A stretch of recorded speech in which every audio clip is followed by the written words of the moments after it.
think we found out through all the email exchanges today that Glenn and I must be neighbors. Like, well, if you're 10 houses down and I'm like 8 houses down. Small world, small world. Small Right world. next door. Yeah.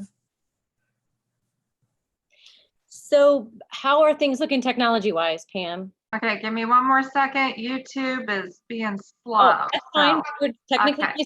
6:14 anyway. We're good. I know, that's why it takes a couple minutes and it seems Okay. to be behaving particularly positive. Okay, we are. Okay, technology is good on my end. Okay, and I have 6:15. I think our participants here are here, so I'm going to go ahead and call to order this meeting of the Board of Zoning Appeals and Property Review Committee on June 25th, 2020 at 6:15. So Pam, if you would please go ahead and do the roll call. Okay, Mr. Costi, Here. Mr. Burke, Here. Mr. Ogrid, It's you're muted. on mute.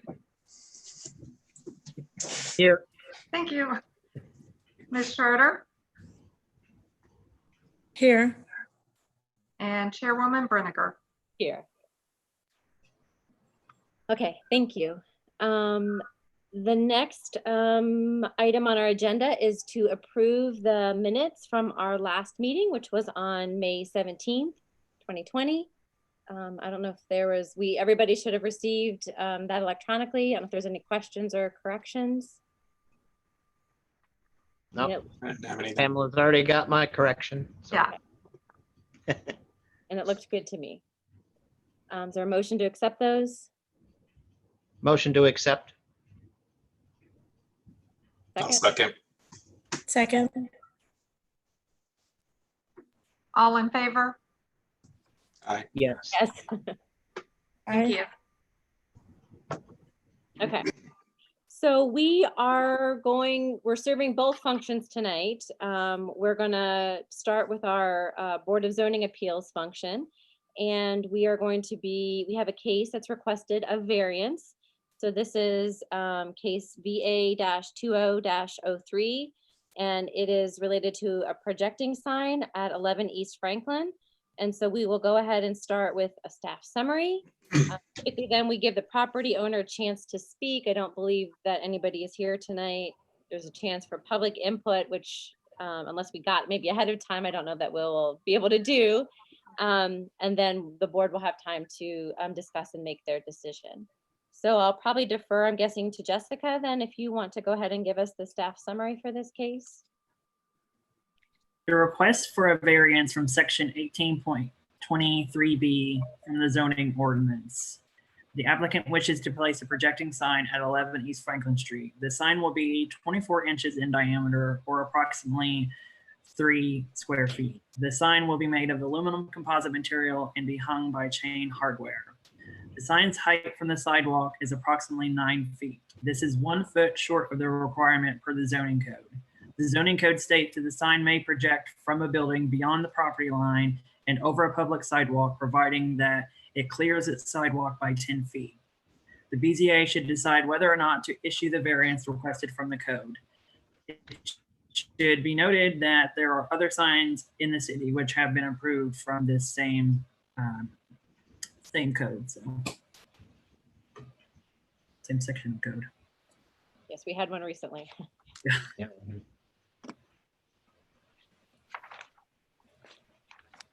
Okay, and And so that it is sounds- all. is that, everyone should have the pictures as well and the official application. So it was approved by the VRB. So really now we're just waiting to see if you guys issue the variance. So.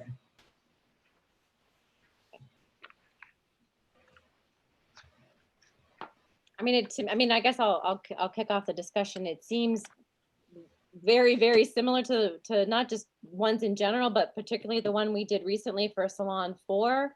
It was also a round sign. I feel like it was also just about 1 foot difference. And I think we were all kind of unanimous in that decision. So there is that precedent, right? And it's now up. It's a good looking sign. I think the Salon 4 sign is. Is the 9-foot clearance from the sidewalk, is that the only thing we're looking at getting a variance? Yes, it meets all other, All other it meets requirements? all other requirements. So I'm trying to think of the last case that we had. Wasn't it that it almost was physically impossible to move that one taller?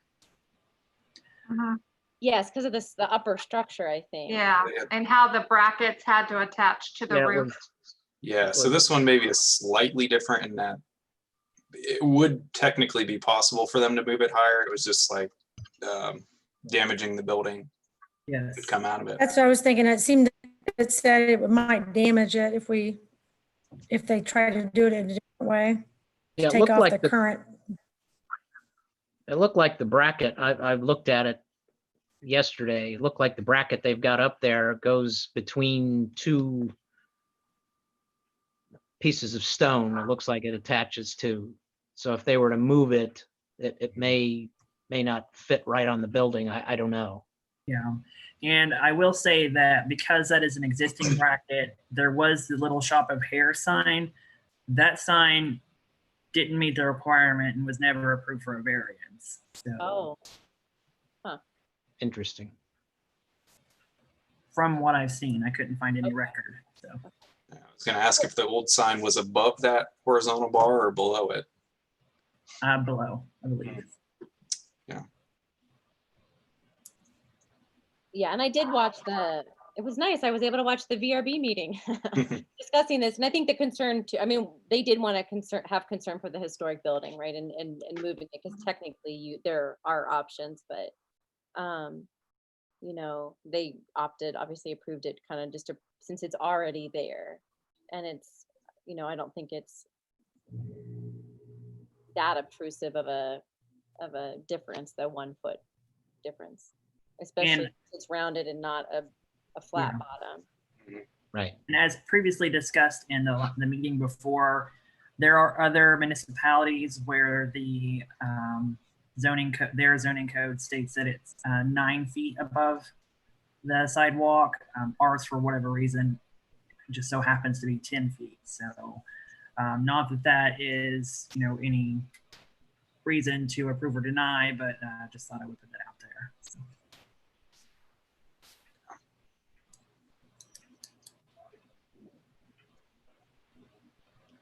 I don't think it sets any precedent. I mean, there are other signs that have the same variance. Yeah. So, I don't, unless there's other questions, I don't know if somebody feels ready to make a motion to approve the variance. This is Glenn. I recommend approving the variance. I'll second. All right. A motion was made by Mr. Costi to approve variance case 20-03 projecting sign at 11 East Franklin Street. And this was seconded by Mr. Ogrid. Mr. Costi, Yes. Mr. Ogrid, Yes. Mr. Burke, Yes. Ms. Schroeder, Yes, Chairwoman Brinegar. Yes.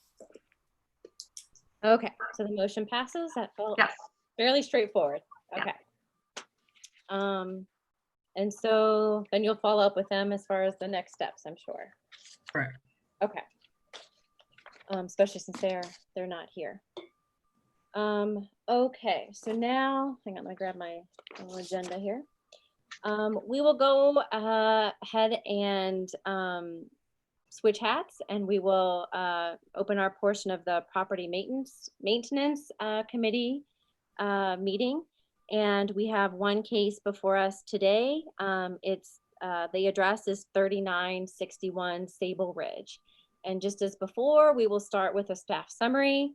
We will give the property owner a chance to speak. It looks like we have a property owner here with us on Zoom, and then we'll have chance to discuss and make our decision. So Jessica, I'll pass it over to you. Okay, so bear with me. There's a little bit of more information for this one than the other one. It's a little bit more complicated. Okay. The second item we have for you is an appeal to a violation letter that I sent out to the address of 3961 Sable Ridge Drive. The appeal, since the appeal hasn't happened in quite some time, I will remind the BZA that you must determine whether or not the property owner's appeal letter forgoes the validity of the violations that I sent out in the letter.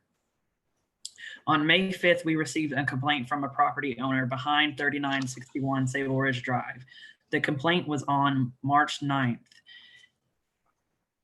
The complaint was that on March 9th, 4 individuals were out cutting what was the remains of a large tree seen in aerial imagery and possibly others. The timber left from that tree, according to the complainant, was deposited somewhere between the property line of 3961 and the Homeowners Association of Regent Park. On May 7th, I verified this complaint. The timber, from what I remember, appeared to have been cut and not just fallen. And I believe you can see this in some of the images that I have provided. The appeal states that the remains of the timber was already there and not related to the large trees shown in the imagery. They also state that they removed the honeysuckle outside of their property down towards the creek and that this is what exposed the timber. Per the complainant, who has lived according to the GIS records in her house since 2005, this was not the case. The code for outside storage states outside storage in residential zones, all outside storage shall be effectively screened from view, and storage of miscellaneous items must be within enclosed structures or screened as required by the Bellbrook zoning code. No person shall accumulate, cause to be accumulated, or allowed to be accumulated junk upon any property located within the city. Firewood, according to the code, must be stacked and piled in a reasonably compact and orderly fashion. I sent out the storage and firewood violations because if the wood has been deposited or was previously deposited, it isn't being used as firewood, and that is indeed useless by the definition of junk or rubbish. Also, if it were firewood, it would need to have been stacked. I cannot know when I send out the violations the intent of the material in one's yard. Today, we are determining the validity of their appeal. We cannot be sure where the timber lays. We are not certain which property it is on. We are not certain if it was already there or if it was deposited because we have conflicting reports from both the property owner and the complainant. The BZA, if you should deny their appeal, we will need to move forward with figuring out the precise location of the timber to make sure that we are covering all bases, as these violations are contingent on that matter.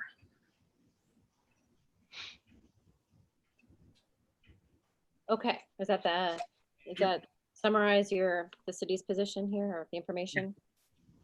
Okay. All right, so this is a time now, the city has kind of given us a staff summary where we can get some input from the property owner. We will ask Pam as our clerk of courts to swear you in, and you can, usually people give a statement, a brief statement, and then it's a chance for the board to ask any follow-up questions we have for you. Does that sound okay, Mr. Dean? Yes, it sounds fine. Okay, Mr. Dean, I'm going to swear you in. If you'll raise your right hand. Do you swear that the evidence you shall give to the board is the truth, the whole truth, and nothing but the truth to help you God? I do. All right, thank you very much. Can you state your name and address for the record?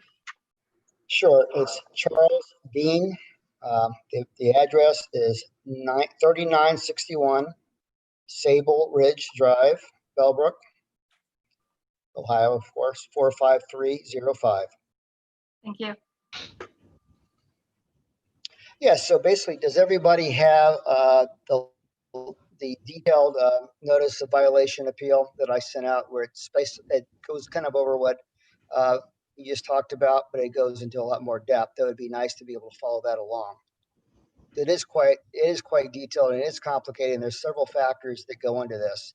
So basically, I moved into this property the beginning of March, end of February, right at that border. I was actually moving in a few weeks after that because I was still in a house in the local area. So that being said, I got this appeal. I mean, this notification of violations, I believe, around the first week in June. So it's been drug out a little bit. The picture was taken back the beginning of May. So when I moved into this house, it had never had, according to my neighbors and visibly, it never had any kind of work done whatsoever on this house.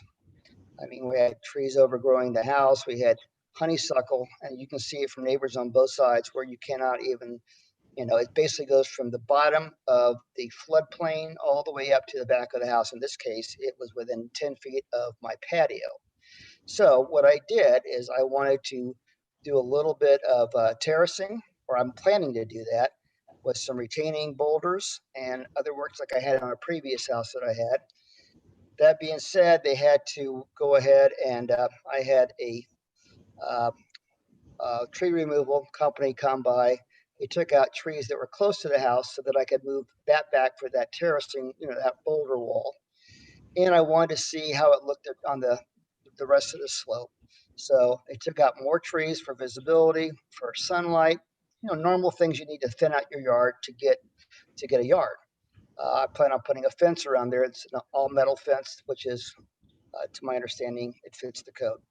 So what they did is they took out every bit of honeysuckle. I don't like the invasive species, and it blocks up all view. So what I'm getting at here is when we took all that honeysuckle out all the way down, there was 3 large timbers that were basically going across the yard that had been broken up in pieces, but they were not visible until I removed all this. Now there was trees and honeysuckle above the floodplain, which was not my property, that we removed every bit of it. We took it all up to the front, including the new trees. The trees that you can see, that broken down timber was on below that hill. Some of it was broken up slightly so they could roll another 10 feet to get them all stacked in one area. I was told that they could not get them up because the incline of the hill is at least 25%, 25 degrees, which is really steep. And they can't machinery or equipment down there, which they would normally want to use because of the weight and the size, because the constriction between the houses on both sides, there's no room to get down there. So there's no equipment. It had to be done by manual labor, which they say is impossible. I talked to several different companies after this first one to see if they could do it. They said the same thing. We can't physically get down there. You can't tell by this photo how large those pieces of timber are. They are huge. So my thought was here, to go back over the beginning, violation J, outside storage is not applicable. I said the photo provided clearly shows that this is fallen timber, not outdoor storage, garbage, refuge. This is already there. That's my opinion on that. So I made that my first statement. On violation K, storage of firewood, I mentioned that this is not firewood, but it's an extremely large, it's actually multiple older trees that have fallen many years ago. I purchased the house, the date that I said, end of February. The backyard hillside was totally run over with honeysuckle bushes, as are the neighbors' properties. I had a tree service cut them down, several trees, and just to clear it, and they hauled everything away that they cut down. I then asked them to cut down all the extensive growth of honeysuckle bushes all the way down the hillside for better visibility, which I just told you, of the creek, and to evaluate for backyard retaining wall, terracing, landscaping, sodding, and fencing. So I have 2 more paragraphs here. This has made the fallen timber, not firewood, visible. This will be totally hidden. This is the key thing. It's going to be totally hidden as it was originally by the growth. They were already there. It was already there. And the rapid growth of this enormous amount of honeysuckle above and below, this is going to be progressively covering it. It's already now, if you go by and get another aerial, you'll see that 85, 90% of it's already covered. That's how fast this, which you all know, how fast this grows. I am not going to be fencing that part in or using that part for my yard because, in fact, that is actually in the floodplain. They have a 100-year floodplain, and that is right about maybe 10 feet below that. So that's not even on my property. Anyway, like I said, It's already growing. I'm not going to be touching that. I'm going to let the honeysuckle envelop it like it has neighbors' properties. Unlike the neighbor that saw my property that was behind me, they can't see the other properties, which I've walked, and they have foam timbers all through their properties. So you can't see it because of the honeysuckle. So I'm asking for this to be approved because I basically will have it all covered up, won't be seen ever again. And I'm not going to be utilizing it. So from my end, it won't be seen from across the creek. It won't be seen either. So that's pretty much how I see it from multiple angles. Okay, so now is just a chance. I don't know if any board members care to ask any clarifying questions. Mr. Dean, this is Glenn Costi. I live down the street from you, and I just noticed today there was a lot of activity with a tree company pulling out trees and grinding them up. The tree that's the subject of this complaint, you did not pull out that tree because it's impossible to get it up the hill, is what you're saying. Right. Okay. So like I said, I'm doing extensive remodeling, renovation on this house. It has not been touched since it was a Homerama home that the guy bought from it. He'd never, as you know, being over there, he never touched any of the outside. My next door neighbor, we talk a lot now, and he said that basically, they're happy to have me here because I'm tearing things out. I'm going to make it look good. I was tearing out all the trees there and some of the bushes. I'm going to wait on the rest to come out for September when I can plant it and not worry about the heat. So the whole front yard is being completely, erased and being redone on a much higher scale. The backyard is being improved dramatically.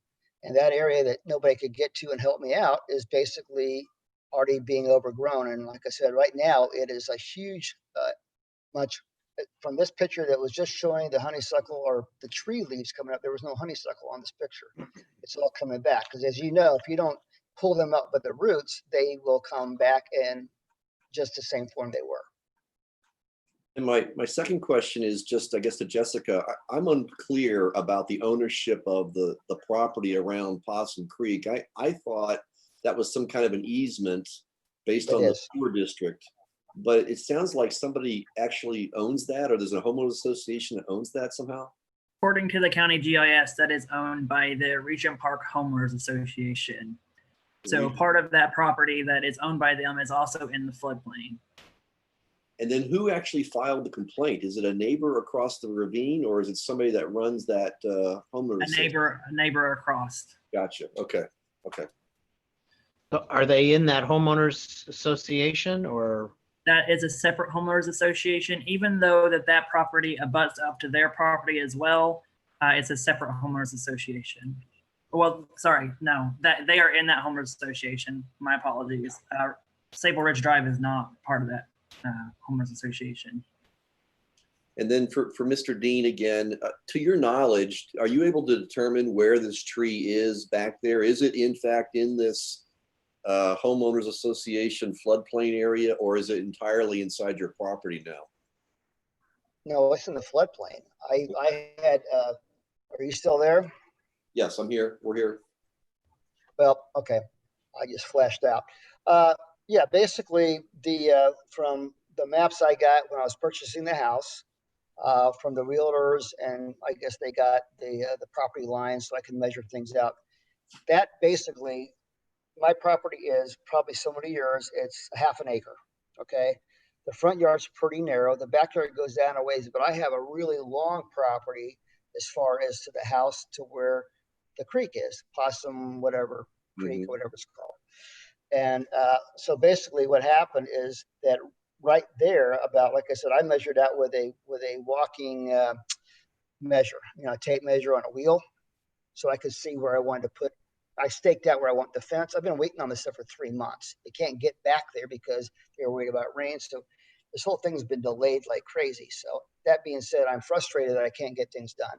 But that is according to that map layout, that 100-year floodplain they always talk about goes right up, not where it's flat, but it goes up about another maybe 20 feet. So that's right there, right below that. And like I said, it's going to be hit, number one. Number two, from what I can see, if it's on my property, it might be one tenth of it, one corner that raises up a little bit might be on it. But it's not, so I don't know whose property that is. It didn't say specifically on the map that it just said floodplain, and it didn't say it was my property. So they have a floodplain that goes from that flat area across the other side of the creek and partway up their hill because of that 100-year floodplain demarcation line. And then did the tree fall down naturally, or did you guys chop it down as part of your preliminary work? So that tree was massive. It took down 3 other trees with it, at least. So this tree was a maple, and it must have been, I'm not kidding, it must have been, the diameter must have been at least 9-10 feet. It was the biggest one that I've seen around here. So when that went down, it took other ones down. They went down. So the part of that tree that was higher up the hill, they actually were cutting that down, going through saw blades. I mean, we're talking the normal, like 5-foot long blades that they cut in pieces. And they were trying to put it on a sled because they couldn't carry it by hand.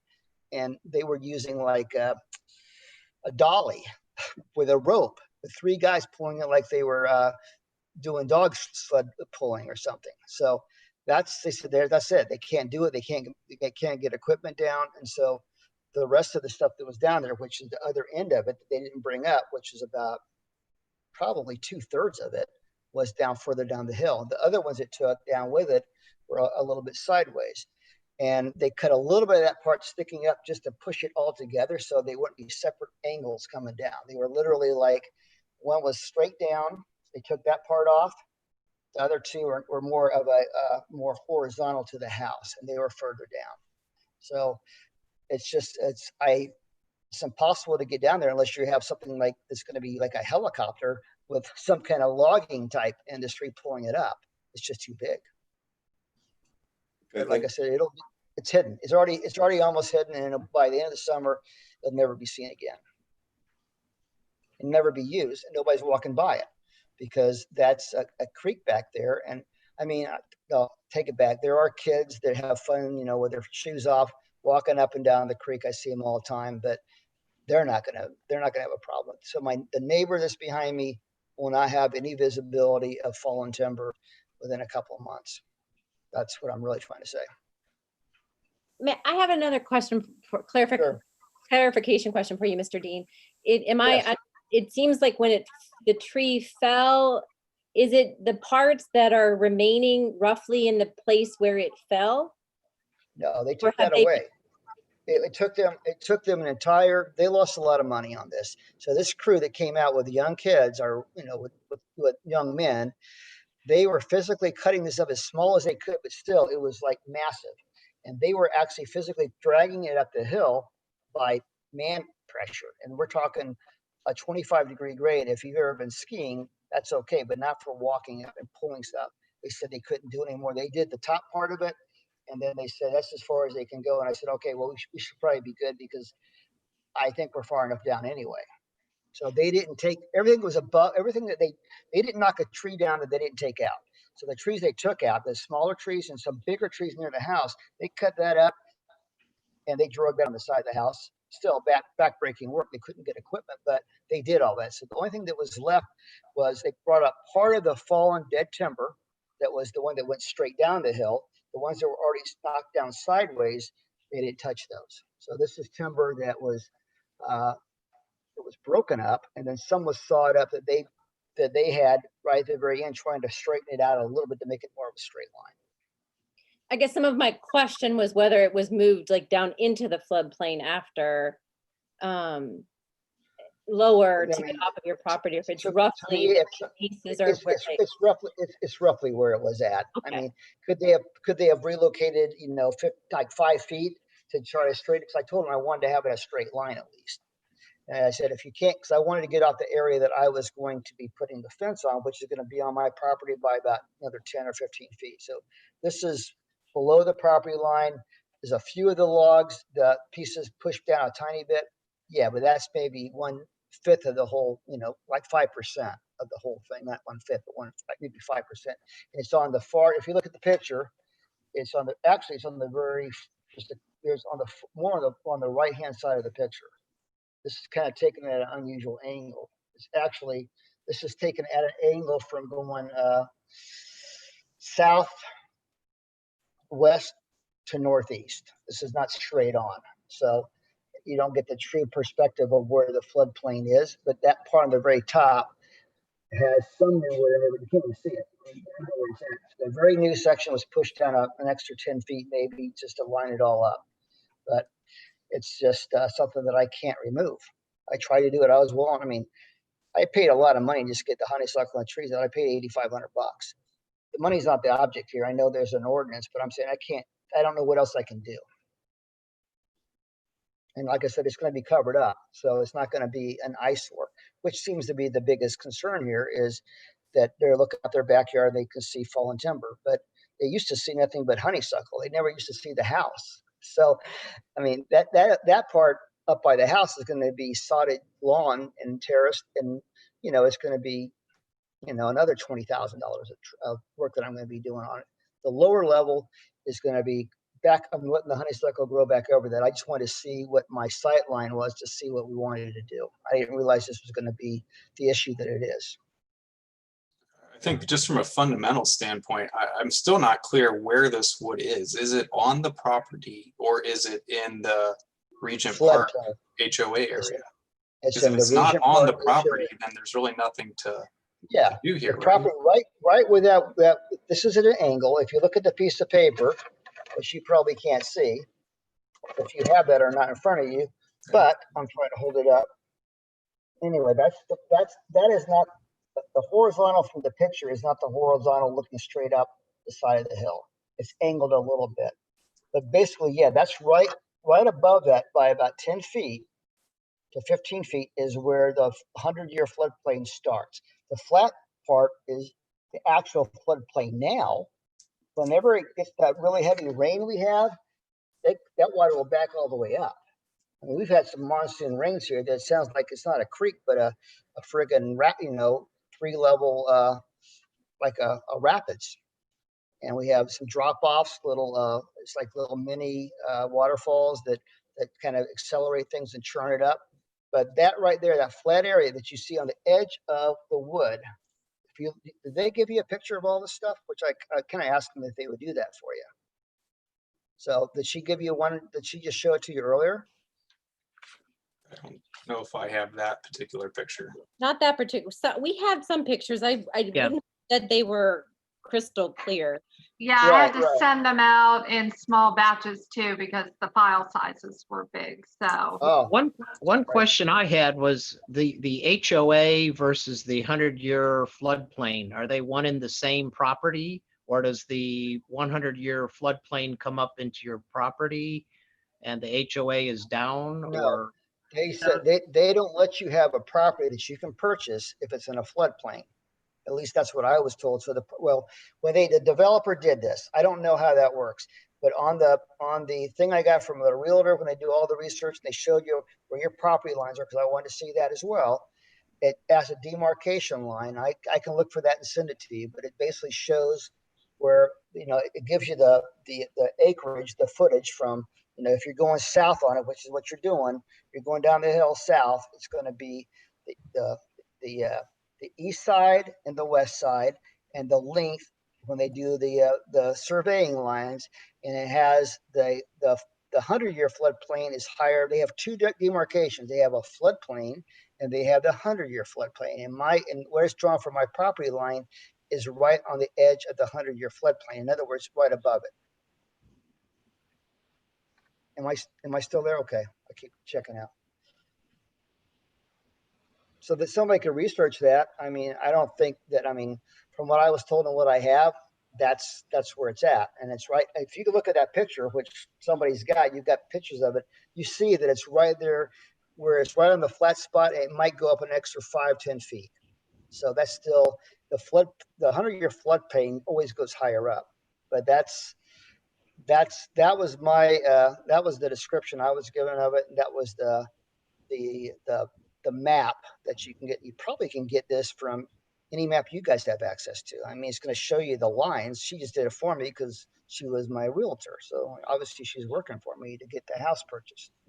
So she gave me everything that I might need. On our supplemental, I think that first slide there shows pretty much everything. It shows the property lines and what looks like probably floodplains. So the floodway, so there's a floodway and then the fringe. And again, it is hard to determine where that is located in reference to the material he is stating. So, and the floodway and the flood fringe, that is an overlay that is put onto the zoning map. And that is regulated as an overlay district. That is, they are not contained by parcels or anything. So like you can't contain a creek. Right.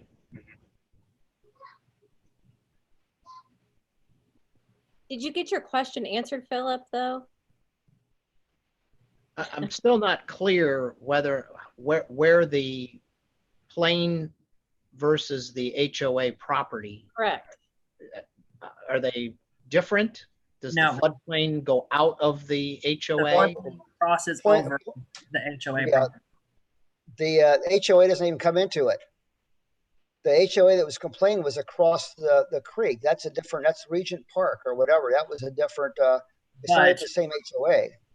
But it The- matters as far as if where the tree is, what we do about it. Yeah, potentially. Right. so the parcel where the tree may be located is the Regent Park Homeowners Association. It doesn't matter that it is not his homeowners association. The floodplain is an overlay district from a zoning map Right. that FEMA dictates. So that just crosses over parcels that isn't contained by anything. So Right. I don't. I've got a 100-year floodplain in my backyard. So Yeah. I know. The thing for me though is if we determine this is in the floodplain, then it is basically by definition in the Regent Park HOA parcel and not even in his parcel. Correct.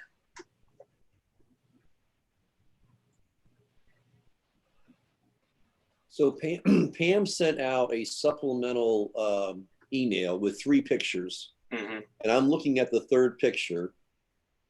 And from what I can see, it appears like the heavy part of the tree, the thick part of the tree, is inside of Mr. Dean's property, and it's really the top piece, what I would call the twigs of the tree, the thinner part of the tree, that appears to be laying in the yellow line, and then it goes into the other property.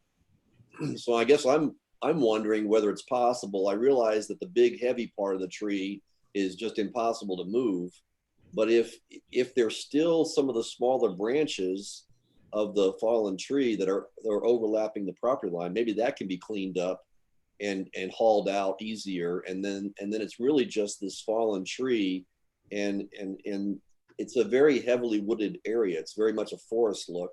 That, as Mr. Dean said, with the honeysuckle growth, it'll be covered up. And even in the wintertime, you know, my backyard is very similar to his. In the wintertime, I can't see the ground because it's full of honeysuckle without any leaves on it. It's all this brown twig stuff.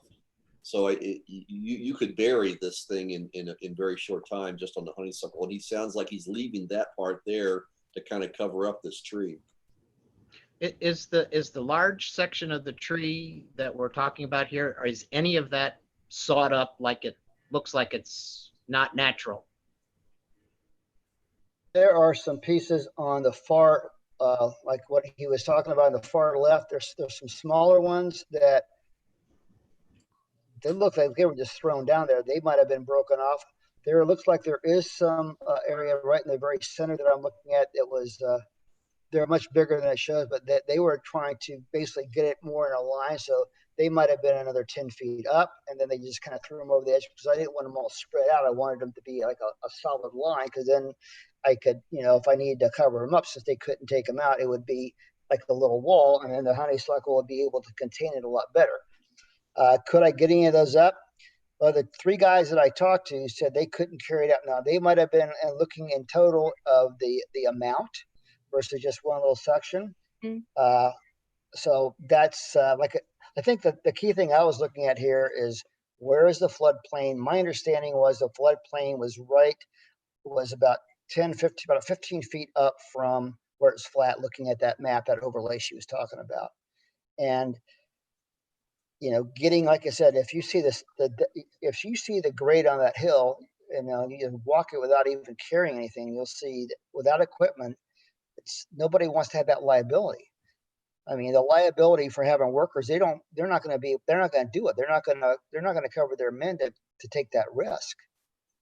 So that's the other issue, is you got a liability issue that you're not going to have workers that are going to do it because the employer is not going to be able to cover the risk. That's what one guy told me.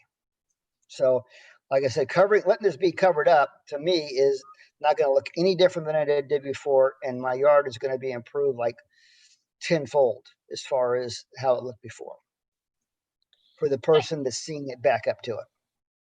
Yeah, I mean, it is complicated here because I mean, partly I'm going to go back to what our original duty is, right? To sort of see, is there merit to your appeal? And the initial kind of what I heard you saying, the rationale was, well, it's not rubbish, and it's also not planned to be used as firewood. But, Right. but then the issue might be, I mean, it sounds like, but you're actually kind of, the other issue No, I'm is saying it's not my my property, understanding. and I don't know if I can Yeah. get it removed, which is a different issue. You might say, yes, I'm in violation, but I can't find a reasonable way to fix it. I don't know if I'm in violation. My thought was I wasn't because of where it's at. Because I think that Is there a way to verify positively where the stuff is?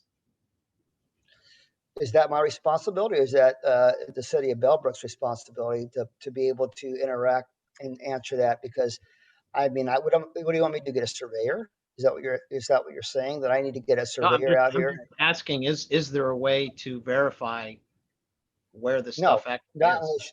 no. Yeah, you can go see where it's at. That aerial is pretty good, but there's no honeysuckle there, like I said. So to be able to know exactly where the property line is within, within a few feet, 3 feet, 4 feet, that would have to be done by a surveyor. And What is I'm not sure how that over. Where did this Go ahead. picture come from that was taken, of the 3 pictures that Pam, you send out later? What is the date of that picture? What's it from? Where did we get that picture? Those were from May 7th. Those were from when I went onto the complainant's property to take pictures of the violation. But it looks like it's like a drone picture or something like that. These are like- do we use a drone? Are these separate pictures? I'm not sure. These are like But it's- GIS the pictures. picture I have Those has a are very from large- Greene County. So those are either they're aerial imagery, which is dated. And there's also, 2018, 2019. In 2019, Greene County didn't do aerial photography.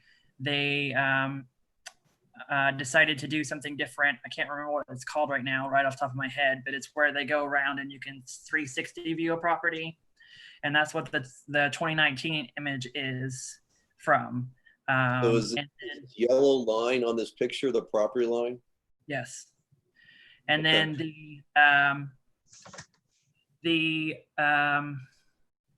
the third picture is from the 2020 aerial, which isn't as clear as the 2018 aerial. Right.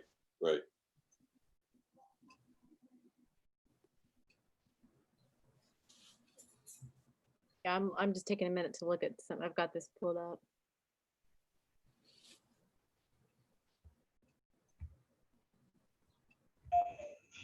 It does, I mean, it does look from that 2018 one, it does, I mean, it does look like a lot is in the property. Am I wrong in concluding that? I don't know what. Yeah, I mean, from the 2018 picture and the scale that's on the bottom, I mean, it looks like it's in by 25 feet. I mean, I know, that's what I asked I'm if it confused had here. been moved or something. Right, that's what I'm trying to figure out, because it looks like it's within the property. It could be. I was just, when I measured that off with that wheel, like I said, I was setting fence lines to see where I wanted to go. I had to see the grade where it drops off the most because I didn't want to have to terrace that down, but I wanted to get as much yard sodded as I could for aesthetics. But that being said, I mean, the only way you're going to know is probably to have somebody that can read the map and do the survey lines, see where everything's at. It very well could. I mean, there's a possibility that's still on the property line. You're right. I mean, it could be. I just felt that I know that it was really close. In my understanding, from what I did, And maybe I measured wrong. I mean, you're talking about a wheel measure, which is you're bouncing over wood, you're taking different paths because there's trees everywhere. As you said, you can't tell from this picture how heavily wooded it really was. But that being said, you can go ahead and, I mean, I guess I could get a surveyor out there. I mean, I don't know if there's any other suggestions other than that you could give me.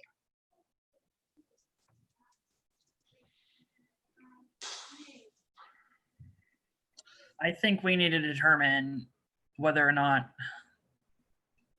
before we pursue that, I think what the BZA needs to determine is if his appeal is valid. So basically we have 2 violations. We have according to the letter, we have an outside storage and a storage of firewood.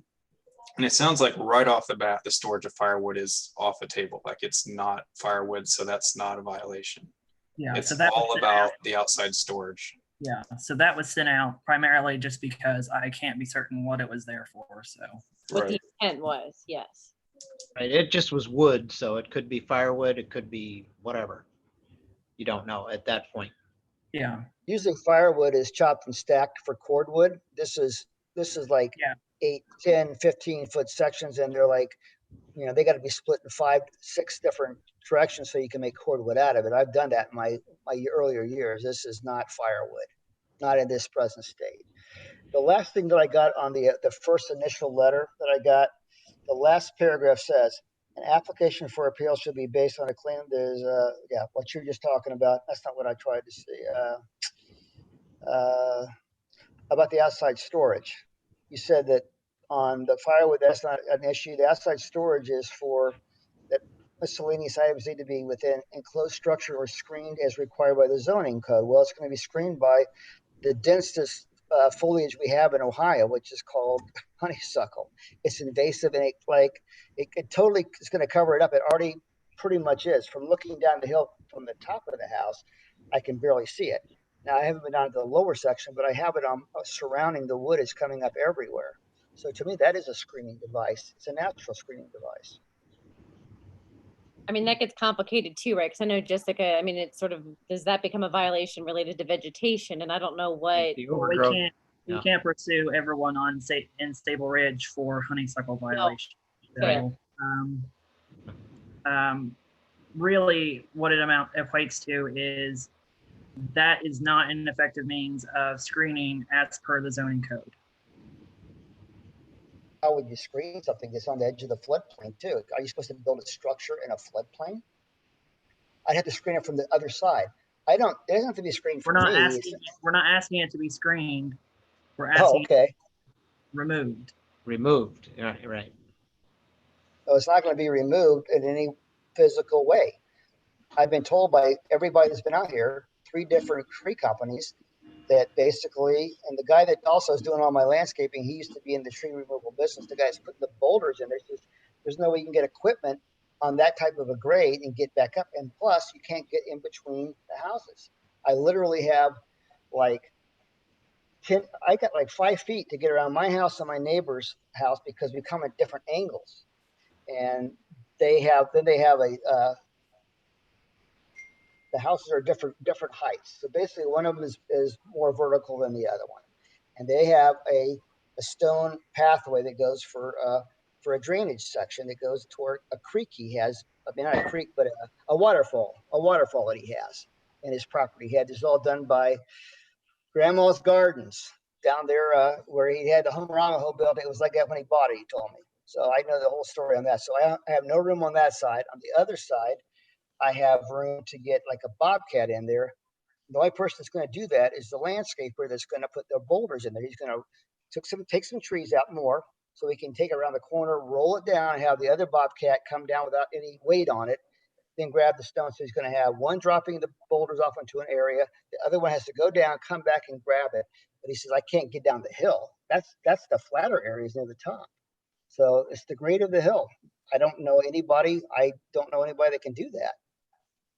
And so that's the dilemma is I don't see how it's going to be moved up unless you can get, a lumberjack team coming out here and just cutting it in little pieces, but then they still got to walk up the hill with it, even though they're little pieces.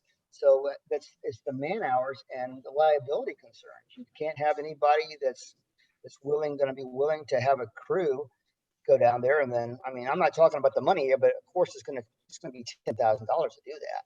And that's not your concern. It would be my concern, but that's not the rationale. I asked them, how much can you just do it, period, for me? And they said, no, they can't get that out. The part that was halfway up the hill, that all those pieces they broke, that they took and cut down into pieces, they took it to the wood chipper. So they were able to carry that up, but it was like, I mean, it was killing them. But again, I feel like that comes back to, I mean, it's possible that, and maybe this is what we have to just, decide. And once we discuss amongst ourselves as a board, that it may technically be a violation, but is it one we're willing to overlook because the solution is so cumbersome, right? But that's different than saying you're not in violation. I think there's another aspect of this too, which is talking about the quote about true intent of the code. Is the true intent of the code, I know, a fallen tree in a wooded area? I don't know. I mean, that can be debated. Yeah. Yeah, and I do agree with that. So when we get a complaint, we have to go out and inspect it and issue a violation based on the information that we see. Sure. But if you think about it from the perspective that there are indeed other fallen trees in Sable Ridge, are we going to pursue every person's who rear yard contains a fallen tree in a timbered area? So. Right. I mean, that's to me, the reasonableness of this whole thing is it's not visible from the street, and yes, technically it's a violation, but maybe we can work on some solutions. Clearly the property owner is doing some significant improvements to the view of his property from across the way, I guess. And that's what we ultimately want, right? I mean. Yeah, absolutely. I mean, it's going to be beautiful. I'm looking forward to seeing it. Yeah, if the complaint was they could see it, if it's shielded by whatever it is, and they're going to see something that looks better, the whole intent of the code there is to make it look good, right? Right. So I will remind, though, the property owner that I'm a little confused on whether or not you're planning to do any, I guess, construction down south of your property, to please not do that, as that is Regent Park Homeowner Association property. No, I'm not doing anything down there. The construction is going to be a fence that's going to be well within the property. I'm not going to go to the back of the line because it's even steeper the farther down you go. So I'm waiting for the landscaper to put the boulders for the retaining wall.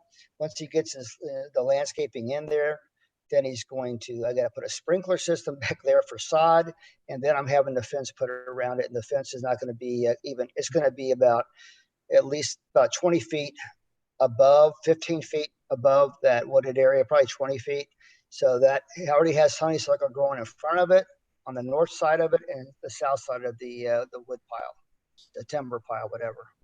Just as a reminder, when you do get to the point of putting in the fence, don't forget to fill out a fence permit.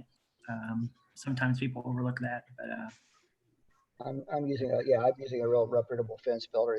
He's already talked to me about all this stuff, and I built a really big house back in Sugar Creek a number of years ago, and I was actually downsizing when I moved here. So I understand that. I definitely will make sure oops are out there and everything else has been done, and as far as the compliances.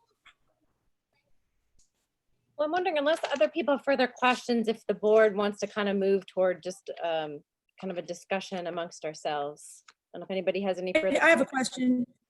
Sure. Yeah, I have a question. Is the party that filed the complaint about the visual of the tree, are they present? I didn't hear the last part of that. Are they here in the meeting? No, they are not. Did they send any letter or anything to you? No, it was a verbal complaint. I have spoken with her on the phone a couple of different times. I actually spoke to her today. I could, if you wanted a statement or something, I'm pretty sure she would provide that. But no, it was all done verbally. So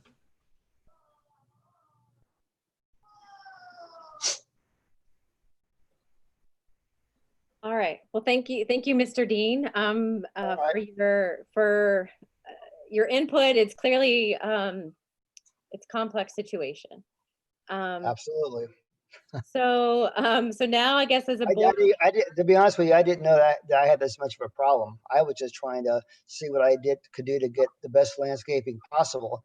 And when it was all uncovered, I didn't realize that I had all that stuff there because, as we just discussed, you can't really see. The honeysuckle was so tall and so thick that it completely obliterates everything behind it. So I didn't even know how deep the property went. I just wanted the house.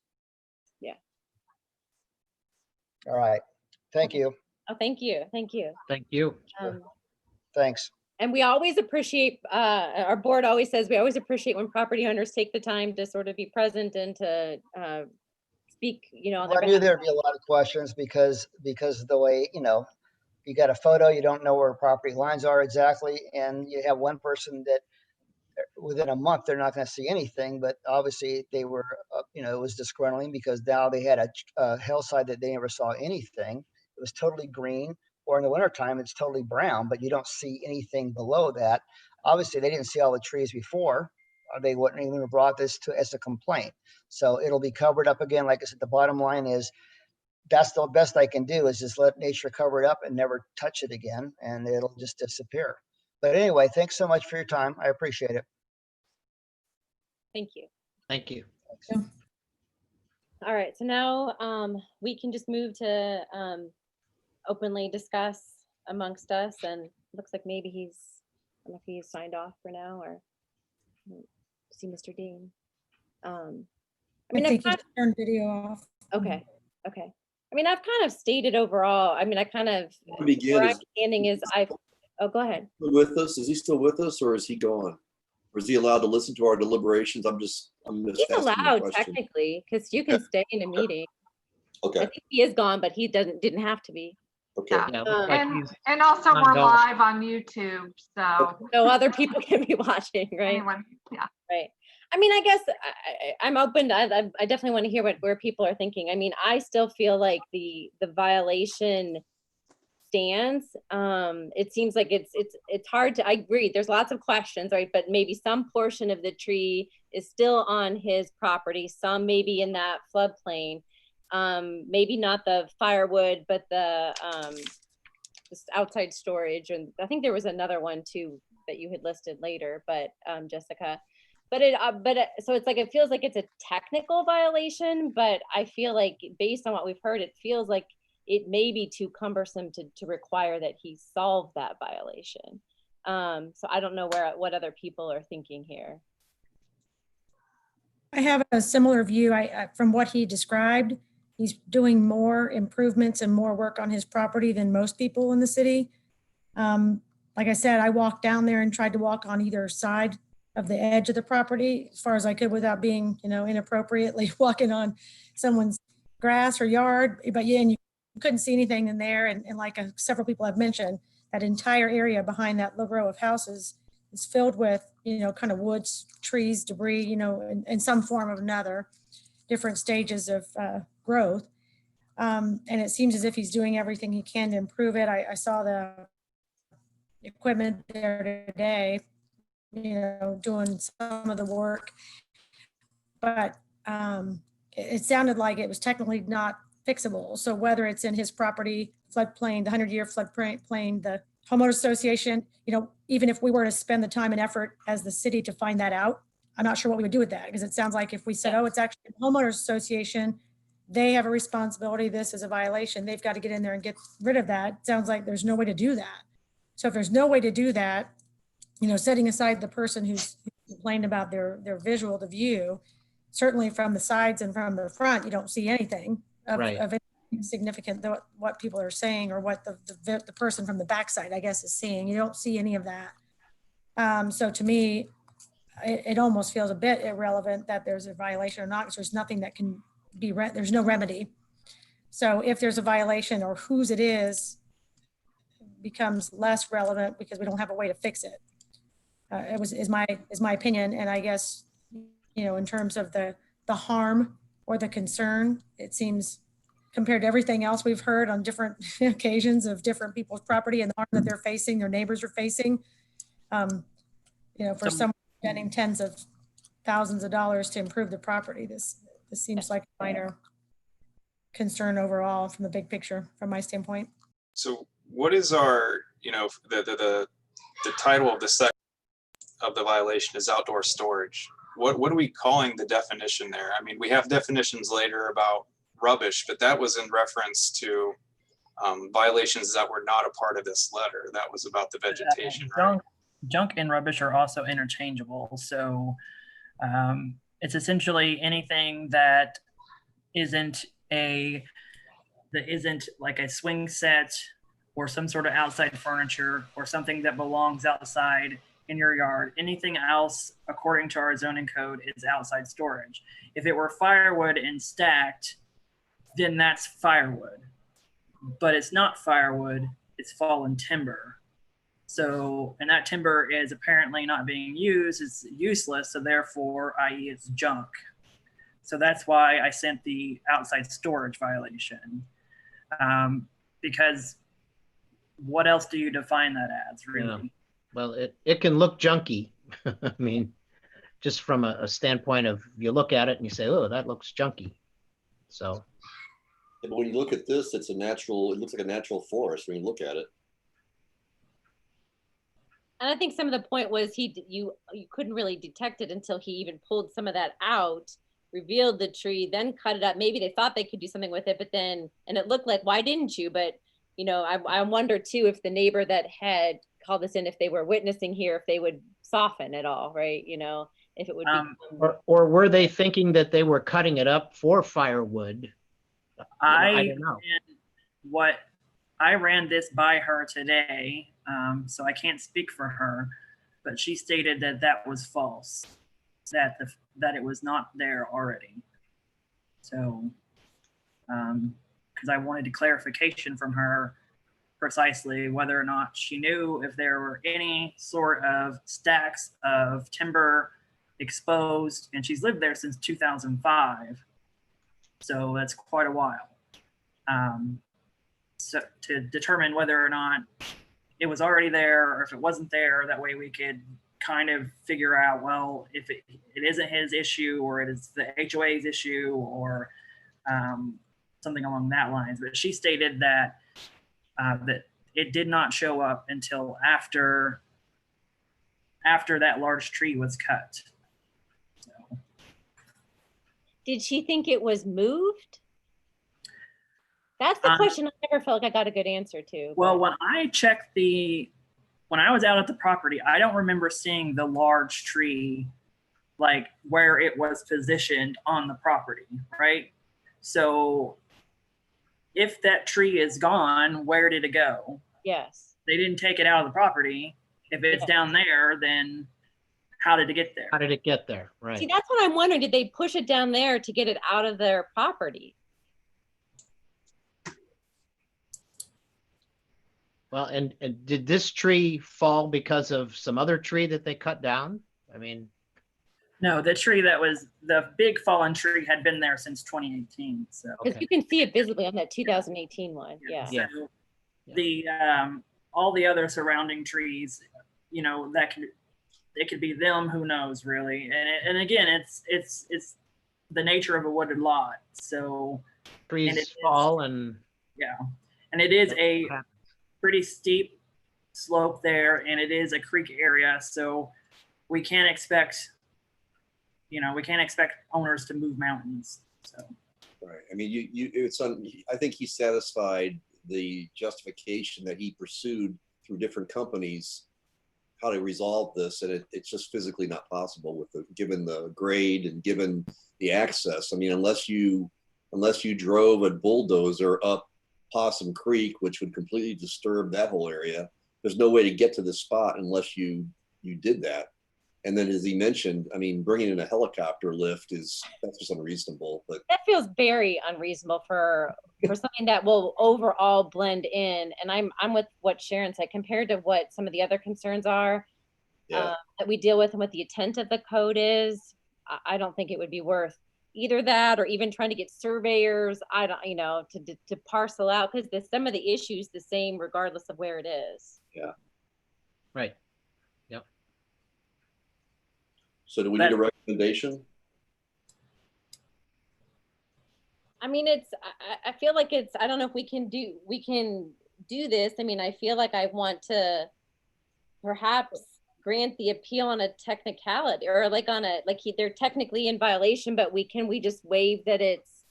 I think you could, if you feel like the appeal is not valid in the sense that the definition of outside storage is correct, you can move forward with not granting the appeal, but then second a motion to allow the proper, like, to drop the case, essentially. Because you're the ultimately determining authority. So if you determine to drop the case, then that takes it off my.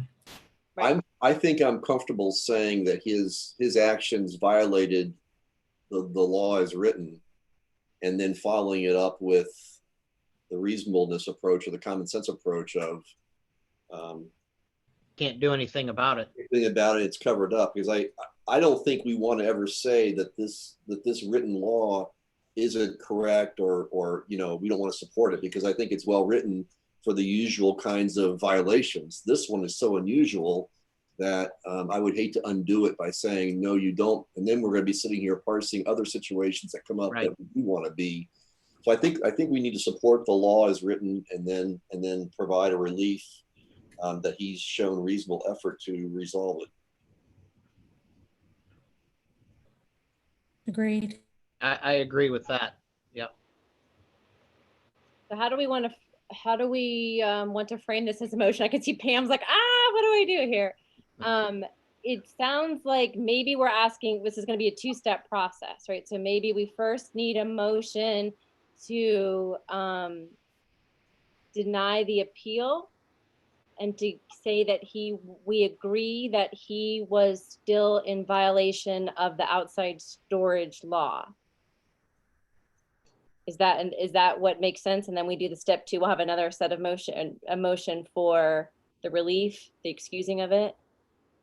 Yeah, so Would that make? Yeah, I think that's. I would make a recommendation that this property owner is in violation of the statute as written. And that the appeal is denied. The appeal is denied. The appeal is denied. Okay, do we want to take a vote on that, and then we'll move on to that second step? Let's do that. So we have who wants to take ownership of making that motion? So I'm going on record saying I make the motion as we just described it. I can't restate it again. Okay, I'll do my best here. I'll second the motion. Thank you. A motion was made by Mr. Costi to deny the appeal of Mr. Dean on the violation from June 1st on the property at 3961 Sable Ridge Drive. And this was seconded by Mr. Ogrid. Mr. Costi. Did we want to also say, besides just denying that we feel that he's in violation of the current statute? Okay, I can add that. Let me find the statute real quick that was listed. So the board finds that the violation J of outside storage stands as written. And so the motion was made by Mr. Costi, and it was seconded by Mr. Ogrid. Okay, Mr. Costi. Yes. Mr. Ogrid. Yes. Mr. Burke. Yes. Ms. Schroeder. Yes. Chairwoman Brinegar. Yes. Okay, so let's find a way to word this, the second portion, right? Because we need a movement a motion that basically is going to, even though they're in violation, we're going to You provide an exception or provide a waiver of it, of that? Right. So, I would say something like that, the homeowner has, I guess, anticipating this decision, the homeowner has proactively already taken steps to research ways to remediate it. I mean, I think the homeowner's actions show he knows he's in violation. He's called 3 companies in, and given the terrain and all that, it's not possible. So his own actions, I think, show that he knows he's in violation, but I don't know how to give him relief. Yeah, but but he's done it. without an extraordinary effort, there's no way to solve that issue. Right. So, The board recognizes Something like, we recognize he's put forward all reasonable efforts to remedy it, and is unable to, and so we're as a board providing an exception to it. And I think the exception is that it's the unreasonable cost or effort to resolve it, as well as it will blend in with the surroundings, and it's in a wooded area. That it's not, it will hopefully, not, it will not be a concern as far as what some of the intent of some of that law. It'll be screened. It'll be screened. The visibility of it will be screened within 6 months. Natural, a natural screen. So there'll be natural screening. Yeah.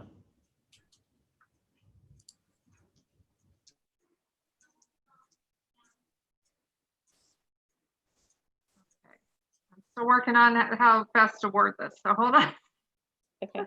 I think something along as to not cause undue burden on the property owner. What'd you say, to not cause what? As to not cause undue burden upon the property owner.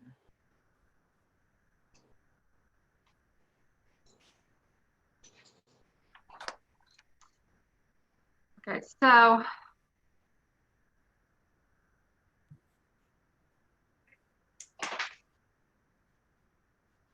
from the effect that, the board finds that although the violation of outside storage stands is recognized, that the homeowner has taken all reasonable steps for remediation and to not cause undue burden, and to meet the intent of the law. Since it will be naturally screened. Excuse my dog.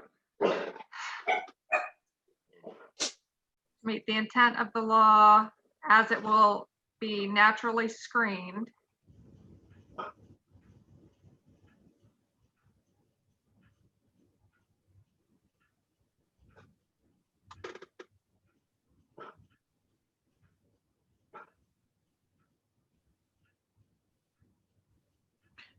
Does that say enough? So are we saying we're making an exception, or what word is the right word? I think we're waiving any kind of consequences for that violation. I would say the board is resolving the violation or something like that. The board is.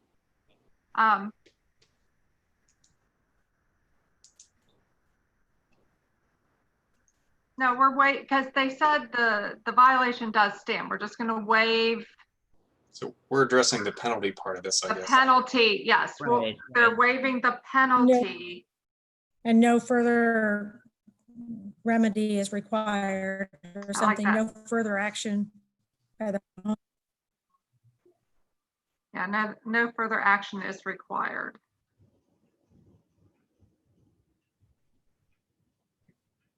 Okay, so we're going to say that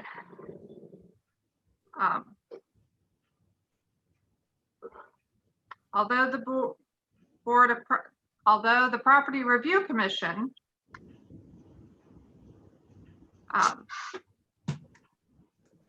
denied the appeal,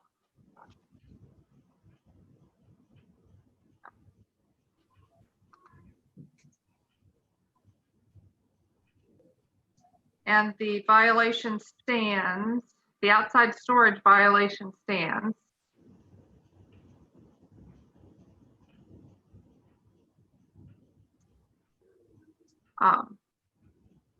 Any penalty is being waived.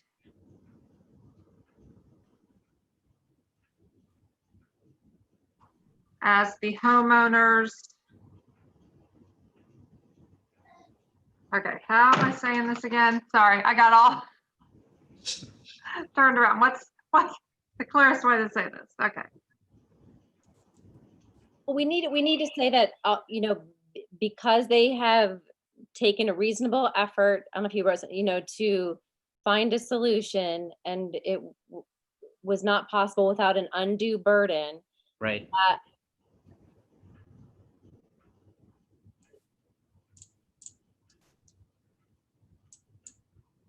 That no further action is required for the. No, okay. The commission has determined that no further action is required.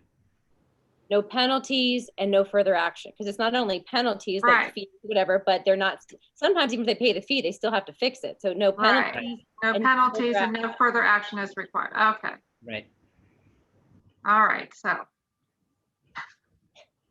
All right. So whereas the Property Review Commission upheld the violation at 3961 Sable Ridge of outside storage, they recognize that the homeowner has made reasonable efforts to remediate the situation, but this is not possible without undue burden. So the PRC is Foregoing. Thank you. Foregoing any penalties, and no further action is required of the homeowner.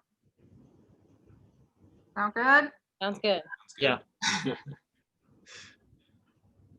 we have a motion? I'll motion that we do what we just discussed Okay. without having to repeat it. I second. Second. Okay. I got Mr. Costi first. So. All right. The previous motion concerning 3961 Sable Ridge has been made by Mr. Ogrid, and this motion was seconded by Mr. Costi. Mr. Ogrid? Yes. Mr. Costi? Yes. Ms. Schroeder? Yes. Mr. Burke? Yes. Chairwoman Brinegar? Yes. All right, second motion passes too. Thank you, Pam. Okay, interesting case, huh? Yeah. I thought for sure after Glenn sent those emails too, that maybe the tree company coming in, this was all gonna be a moot point here. No. I'm glad I clarified that. Yeah, right. I was really hoping, because There it's were a complicated big case. trees coming out all day, that's for sure. He was doing a lot of work back there. Yeah, and it's clear that it's not even an issue of like fees, you know, fees or money. I mean, it's, I think hopefully he's gonna do some good work to that property, so. Yeah, absolutely. Okay. All right, so that was our second and final case. I don't know that we have any old business, Jessica, or any updates that you needed to give us, or? No, so you will be seeing something for Property Review Commission next month. We have a repeat offender that has not complied at all, so you'll likely see information on that. So I'll try to get you that when I can. I'm pretty busy, so to give you kind of an idea, I am on, as of today, my 96th permit for the year, and Jeff Green last year was only at this time on his 50th permit. So Oh, is it because of COVID, you think? yes, it's because of COVID. So because everyone is home, they're building fences and pools and sheds. So I'm pretty busy with that all of the time. And then, so I may not be able to get stuff quickly as possible, but we do try. So Pam and I both. All right, well, thank you. Well, it sounds like we should be prepared for that July 21st meeting then, so people can put that on their calendars. And we'll likely sounds like Zoom, but we'll wait to know for sure. Yeah, by the way, I tried to add that on my own. I tried to add that on my own calendar on my phone. And when I hit send, I think it sent it to all of you. So if you're wondering why I sent the invite, that's why. Because I was I think it sort of Thank you. self-populated, like a duplicate meeting. So it got self-populated and sent you guys the invite from me. So that's why I'm calling the meeting. Okay. All right, well, can I get a motion to adjourn? No motion. Second? Second, All in favor? yes. Thank you very much, everyone. All right, thanks, everyone. Um, Thank you. Bye-bye. Okay, bye-bye.